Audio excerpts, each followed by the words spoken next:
So in the first game, it mainly was a great way for us to tell a story. There was some interaction for the player, but it was fairly handheld, a lot of hand-holding, and we kind of fed it to the player. This time around, we wanted the player to participate much more. In fact, we wanted them to feel like they are actually making decisions, finding the clues themselves, and piecing it together on their own, and coming up with conclusions. So definitely, this time around, we've completely thrown away the old system and started new. And we have something here that is fairly intuitive, and it relies on the player's ability to just observe what's around them, find the pieces that make the most sense to them as far as what they're trying to determine. And within that system, doing well, there's different degrees of how well you do, and doing well will get you mission points and things like that, which you can expend on upgrades at the end of each mission. In fact, there's quite a few things in the mission that's there for the player to do, that's kind of there in an optional way. So if the player goes through and does everything and does it well, that's an important thing. It's not just doing something, you got to do it well. This is fairly early on in the mission, so this is a straightforward example, but it shows the powers of observation that the player needs to use to get into these forensic situations. My parents moved here from New Orleans when I was a young boy. I grew up in this neighborhood and I want to help. So we have our forensic task here, which is to verify the name of the doll factory that I'm currently in, and it's telling me I need one piece of evidence to satisfy that. So the player is left to observe what's going on around him. Simply look at things and decide if what he's looking at will help or will satisfy this question up here. Simply doll heads probably does not help verify the name of the factory. Got a map on the wall. Look at the map, and we have our choices there. There's nothing on the map that explicitly says what the name of the doll factory is, but you could make some educated guesses. One, there's a circle around the doll factory in Stafford Street. Perhaps an educated guess is it's called Stafford Doll Factory. So if we wanted to, if we felt comfortable about that, we can go ahead and pick the Stafford Doll Factory and have that as our solution. You can look around, but there's this plaque that's kind of obviously hanging on the wall. So we'll look at that, and yes, indeed, on top there it says Walker Toys, Walker Dolls and Toys, which strongly suggests that that is the name of the doll factory. So we can go ahead and select that and substitute it in over here. And now I think we feel fairly comfortable that that is the answer to this particular forensic thing. So now I can submit this. If I feel comfortable with that, I can submit this to the guy that I'm talking to. Yeah, the Walker Doll Factory. Good. I played in that old place as a kid. I know it like the back of my hand. So two things happen there. I submit it and I get rated. And based on how well I did, I can get up to 5 stars or 5 targets.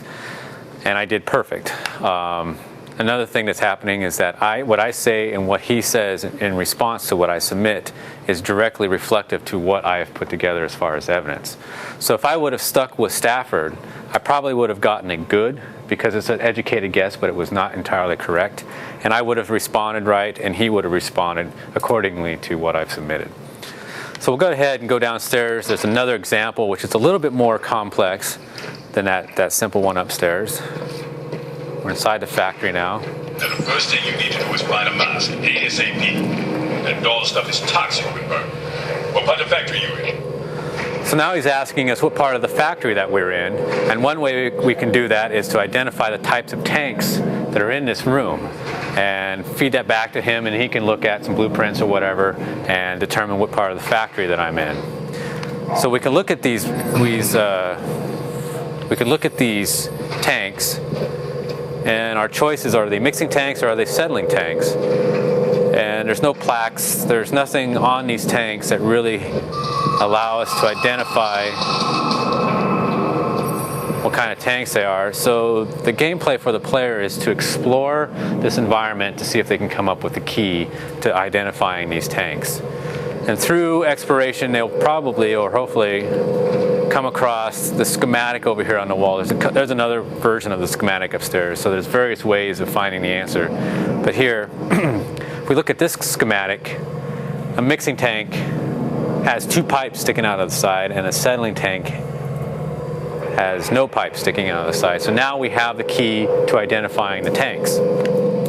So we now simply just go back to these tanks and select the correct one based on what we know to be the key. Like this one right here has no pipe sticking out of the side of it, so it's a settling tank. So as you can see, it's a little bit more complex, but it's still based on just simply looking and putting the pieces together very naturally. There's nothing abstract about this. It's not finding soap and a feather and doing something weird like that to put a key together. It's about looking in the environment and just logically coming up with answers, and then there's degrees of success. So for example, there's 6 tanks in this room. I may get 2 of them wrong, but it'll still be successful. It just won't be absolutely successful. Now, one thing I should point out, not all forensic moments are like this. We'll come across actual crime scenes with bodies, and we have more official type of investigation. We have dialogue moments where we use this system and you can have conversations with people. And those conversations are rated also as far as how well you remember something that happened in the past or how well you're responding to what they're talking about. So there's various ways that you're being graded all throughout this game. And for those people that want to get the really good upgrades and the really perfect scores and all that sort of stuff, you have to slow down and take in everything and play it well. Or you can just bypass that stuff and play it straight ahead and be really action oriented.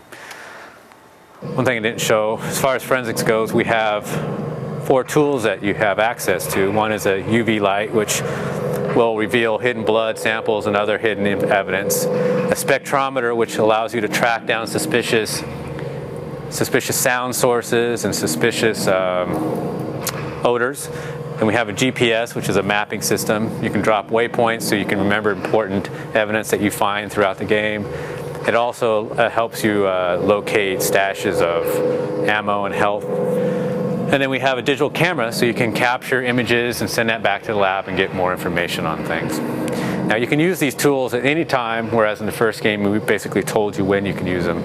You can use these tools at any time, and at various points they'll help you out. So it's up to you if you want to try and incorporate them into your gameplay. Again, a lot of times it's optional, but they can be very helpful if you start incorporating them in.